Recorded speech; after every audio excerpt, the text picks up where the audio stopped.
Unes ovelles pintades quan era petita podrien ser la seva primera obra artística.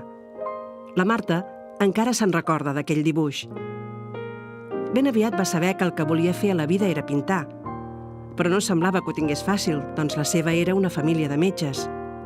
Finalment, però, la Marta va tirar pel camí de l'art. Des d'aquelles primeres ovelles fins als quadres de gran format, que són part de la seva obra actual, ha passat mitja vida. Els estudis de Belles Arts, l'amor, 2 fills, una càtedra, la seva feina com a professora de dibuix, una vida tranquil·la, sense ensurts, en què una carta ho canvia tot, d'entrada d'un dia per l'altre. Un avís per fer-se una prova de detecció precoç del càncer de còlon. Primer, no s'ho va creure. Va pensar que allò era una equivocació, que no tenia res a veure amb ella. Gairebé li va semblar una broma.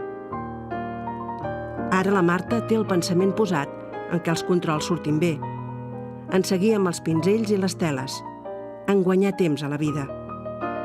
Però en el que pensa sovint és en aquella carta, una carta que potser va salvar-la.